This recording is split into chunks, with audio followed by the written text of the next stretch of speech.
तो दोस्तों मैं हूं अभी बाणगंगा में, जो माता वैष्णो देवी की सबसे प्रसिद्ध बाणगंगा है।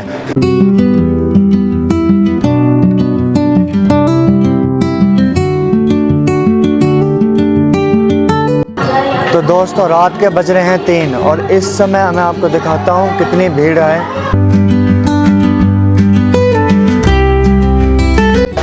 यहाँ देखिए लोग भाई काफ़ी थक चुके हैं भाई कुछ लोगों से ना चढ़ाई हो नहीं पाती, जो बुजुर्ग होते हैं। मैं दिखाता हूँ अभी आपको यहाँ का सीन। यहाँ से करीब 500 मीटर की दूरी पर बचा होगा बस।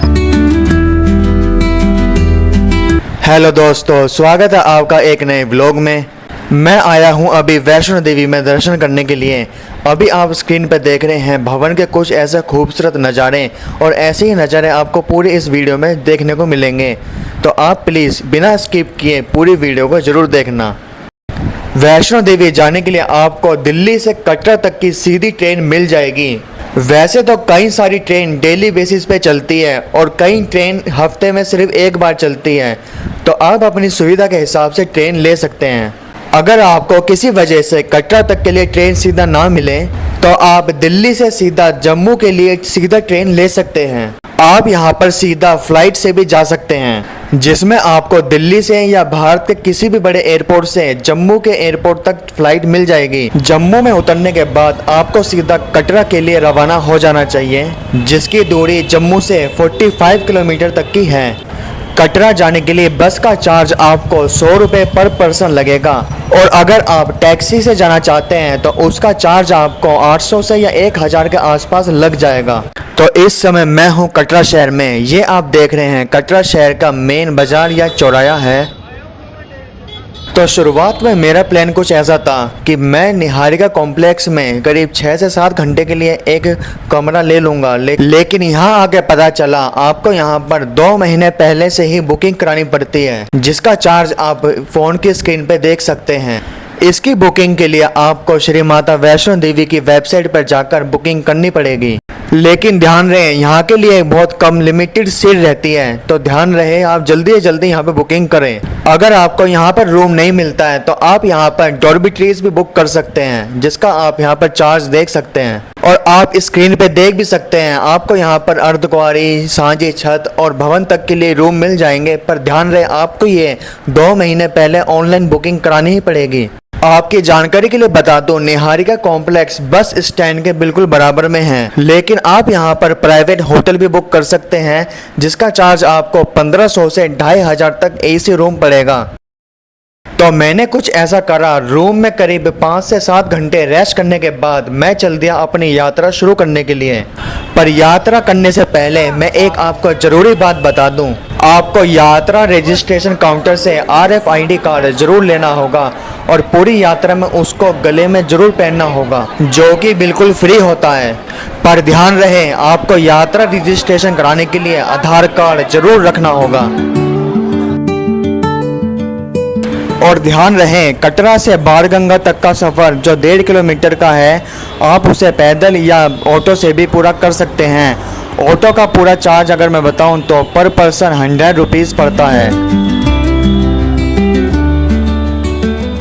और जो ये सहायता केंद्र आपको स्क्रीन पे दिख रहा है, यहाँ पर आप किसी भी प्रकार की मदद ले सकते हैं।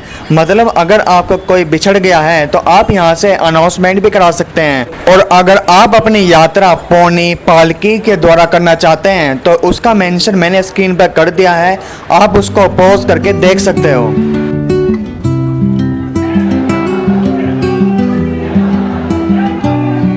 तो चलिए जय माता दी बोलते हुए अपनी यात्रा हम शुरू करते हैं। बाणगंगा गेट से निकलते ही आपको गुलशन कुमार का मंदिर मिलेगा, जहां पर सुबह से लेकर शाम तक भंडारा चलता है।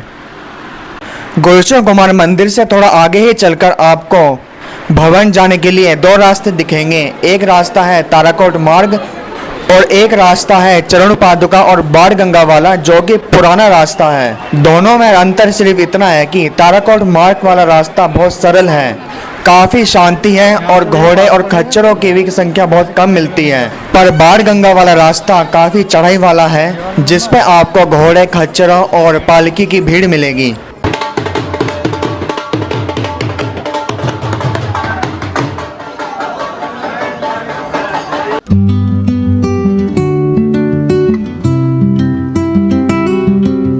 तो दोस्तों मैं हूं अभी बाणगंगा में, जो माता वैष्णो देवी की सबसे प्रसिद्ध बाणगंगा है। माना जाता है कि इसी बाणगंगा में माता शेरावाली ने हनुमान जी की प्यास बुझाने के लिए एक धारा निकाली थी, जिस कारण तब से इसका नाम बाणगंगा पड़ गया है। ज़्यादातर तो इस बाणगंगा में पानी आता ही रहता है, लेकिन आज के दिन या अभी हाल फिलहाल में पता नहीं बंद कर रखा है पानी, इसका पता नहीं कुछ भी भाई। तो भाई ऐसी है बाणगंगा। तो दोस्तों आपको बाणगंगा कैसी लगी बताना ज़रूर, और आगे की अब हम यात्रा शुरू करते हैं।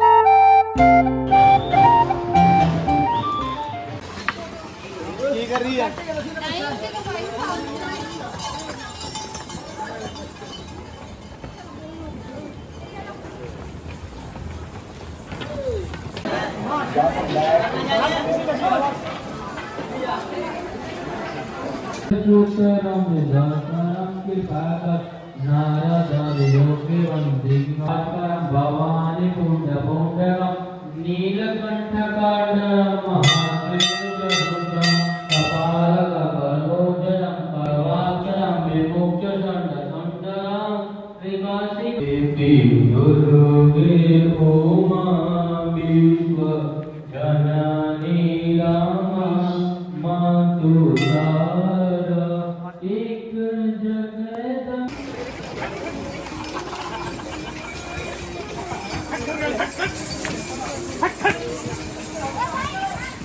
तो दोस्तों मैं आ गया हूं अब चरण पादुका मंदिर, जो बाणगंगा से सिर्फ कुछ ही दूरी पर स्थित है।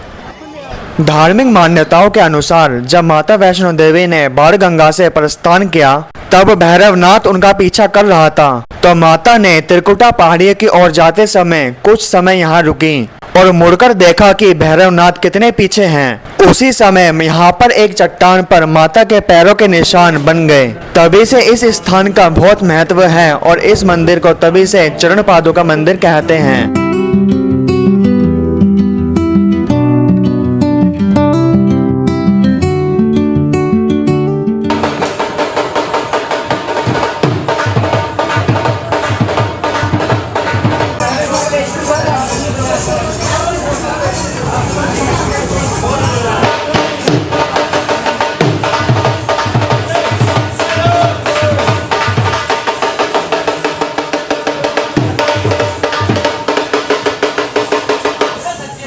जैसा कि आप स्क्रीन पे देख रहे हो, अर्धकुंवारी से करीब 1 किलोमीटर पीछे आपको 2 रास्ते मिलेंगे। ये वाला रास्ता जा रहा है भवन की ओर, जिसे हेमकोटी मार्ग कहते हैं, और ये वाला रास्ता भी भवन की ओर जा रहा है, और इस रास्ते को कहते हैं हाथी मत्था मार्ग। और इसी रास्ते पर आपको अर्धकुंवारी मंदिर और सांझी छत देखने को मिलेगी। और आप यहाँ से भवन की ओर पोनी, पिट्ठू और पालकी में से कुछ भी कर सकते हो, जिसका आप रेट स्क्रीन पे देख रहे हो।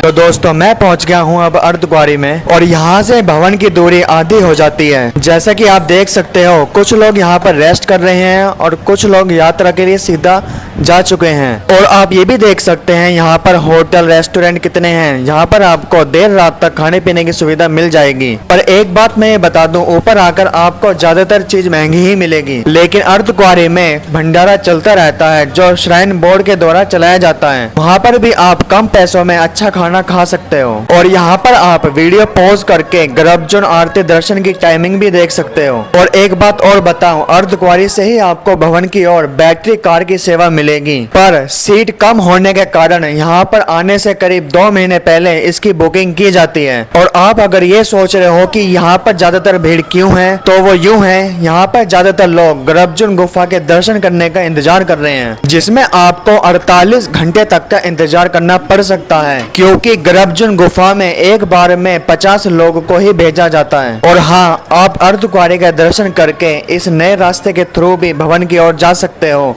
जिसे हेमकोटी मार्ग कहते हैं।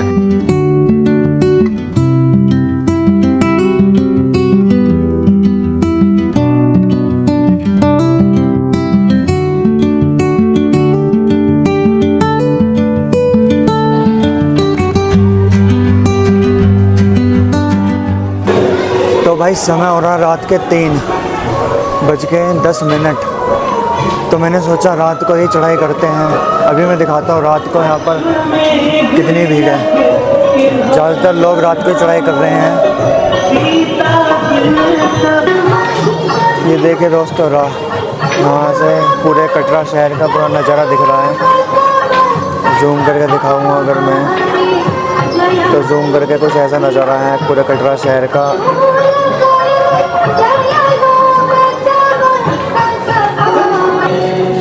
तो दोस्तों मैं दिखाऊं यहाँ पे कितनी भीड़ है। ये देखिए रात को सबसे ज़्यादा बहुत क्राउड है यहाँ पे।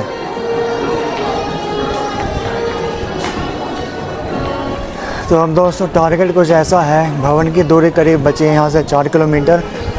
तो इसको करीब मुझको पार करना है। अब 4 से 5 बजे तक मुझे भवन तक पहुँचना ज़रूरी है।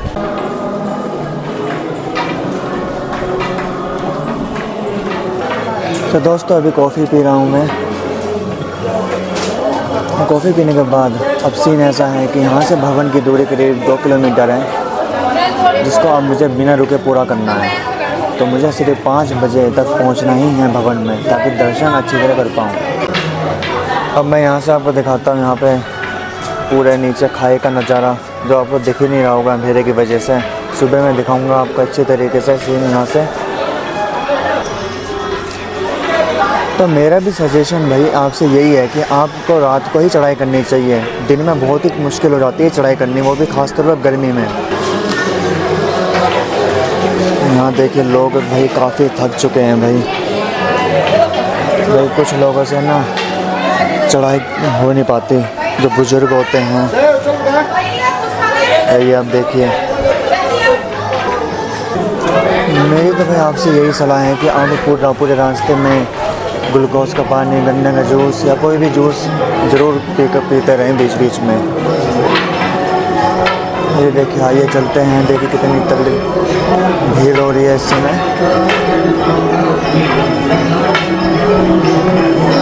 अब टारगेट यही है कि हमें बिना रुके पहुंचना है।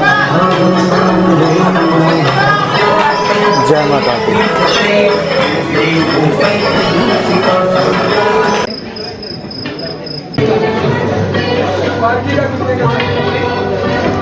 तो भाई सुबह के बज रहे हैं 5 और मैं लगातार 1 घंटे की चढ़ाई करके पहुंच गया हूं भवन। अभी मैं दर्शन करने के लिए जा रहा हूं और मैं आपको आके बताता हूं कि मेरा एक्सपीरियंस कैसा रहा। भवन में जाते समय आप अपना सामान स्मार्ट लॉकर में जमा कर सकते हो, जिसका चार्ज लगता है 3 घंटे का 50 रुपए। क्योंकि आपको मैं बता दूं, भवन के अंदर फ़ोन, चमड़े के बेल्ट, कैमरा और या फिर कुछ भी सामान ले जाना मना है। और आप अगर चाहें तो आप दुर्गा भवन में भी छोटा मोटा सामान जैसे फ़ोन, कैमरा, चार्जर ये सब जमा कर सकते हो। अब मैं आपको मंदिर के बारे में कुछ जानकारी देता हूँ। दरअसल माता ने अर्धकुंवारी में 9 महीने की तपस्या करी, लेकिन फिर भी भैरवनाथ उनका पीछा करते हुए वहाँ पहुँच गया। तब माता गुफा से बाहर निकली और त्रिकुट पर्वत की ऊंचाई पर अपने दिव्य स्वरूप में प्रकट हुई। उन्होंने महाशक्ति का रूप धारण किया और भैरवनाथ से युद्ध किया। युद्ध के अंत में माता ने अपने दिव्य अस्त्र से भैरवनाथ का सिर धड़ से अलग कर दिया। भैरवनाथ का सिर दूर एक पर्वत पर जा गिरा, जहाँ पर आज भी भैरवनाथ का मंदिर स्थित है। कहते हैं कि मरते समय भैरवनाथ को अपनी गलती का एहसास हो गया। तब उसने माता से माफी मांगी और माता ने उसे वरदान दिया कि मेरे दर्शन जब तक पूरे नहीं होंगे जब तक लोग तुम्हारे दर्शन करने नहीं आते। इसलिए लोग मंदिर का दर्शन करने के बाद जरूर भैरव मंदिर जाते हैं। तो दोस्तों फाइनली दर्शन कर लिए हैं। अब मैं अभी उतर के आ रहा हूँ एकदम नीचे से। बड़ी कठिनाइयों के बाद, बहुत लंबी लाइन लगी हुई थी, दर्शन पूरे हो गए हैं। दर्शन करके बहुत मज़ा आया। अब मैं सोच रहा हूँ कि खाना खा लिया जाए, क्योंकि कल रात से जब से चढ़ाई चल रहा हूँ तब से कुछ खाया ही नहीं है। उसके साथ साथ मैं आपको यहाँ का मौसम दिखाता हूँ। ये देखिए दोस्तों, कुछ एकदम से यहाँ पर मौसम बदल गया है एकदम पूरी। अभी कुछ देर पहले धूप निकली हुई थी, लेकिन अब घटा हो चुकी है, जिससे भैरव बाबा की रोप वे यात्रा भी रुक सी गई है, क्योंकि रोप वे बारिश के दौरान चलती नहीं है। और टिकट काउंटर है जो बिल्कुल टिकट काउंटर यहाँ से बिल्कुल बंद हो चुका है। अगर आप रोप वे से भैरव बाबा के दर्शन करने जाते हैं तो यहाँ पर 100 रुपए पर पर्सन लगेगा, पर याद रहे ये टिकट करीब 3 घंटे तक के लिए मान्य रहता है। तो दोस्तों भैरव बाबा के दर्शन करने के बाद मैंने रात को ही उतरने की तैयारी स्टार्ट कर दी थी। दोस्तों लगभग मैं करीब यात्रा ख़त्म करने के कगार पर पहुँच गया हूँ। यहाँ से सिर्फ करीब 4 किलोमीटर का रास्ता बचा है कटरा के लिए। और जैसे कि मैंने आपको ये रास्ता दिखाया, ये और आम रास्तों से बहुत अलग है। प्लेन रास्ता है, ज़्यादा चढ़ाई नहीं है। तो कि मैं आपको सजेस्ट करूँगा कि आप यही ज़्यादातर रूट चुनें। ज़्यादातर तो वैसे इसमें ना तो ट्रैफिक है ज़्यादा, ना कुछ है, एकदम पीसफुली आपकी यहाँ पर यात्रा होगी।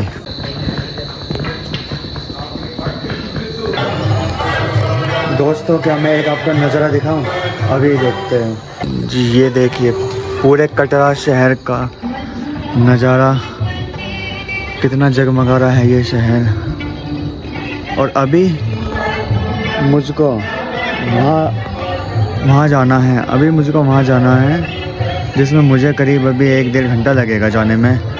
अभी रात के 10 बज रहे हैं, करीब 11-11:30 बजे तक वहाँ पहुँच जाऊँगा मैं। तो दोस्तों ये देखिए कुछ ऐसा नज़ारा कटरा शहर का है ना, मस्त।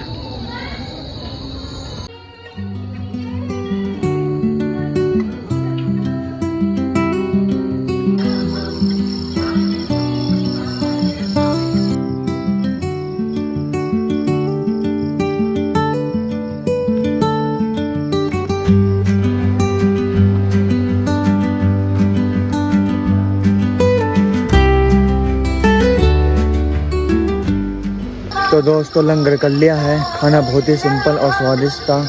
और मैं आपको सजेस्ट ज़रूर करूँगा कि आप जब भी आएँ तो इसी रूट से आएँ, जिसका नाम है वे ऑफ त्रिकोटा। इस रूट पे आपको सारी सुविधा मिलेगी और काफ़ी शांति भी मिलेगी और काफ़ी अच्छे अच्छे नज़ारे भी मिलेंगे।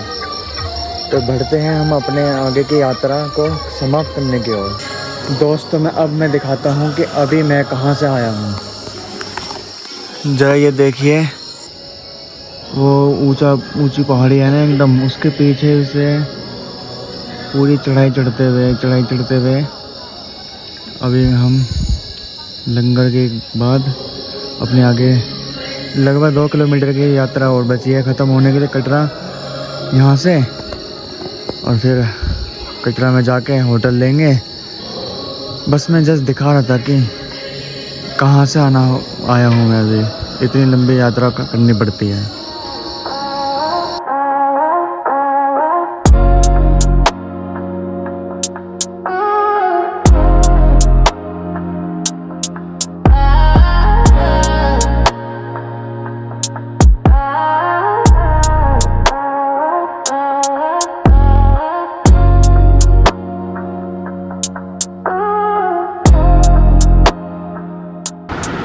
तो दोस्तों फाइनली मैंने कमरा ले लिया।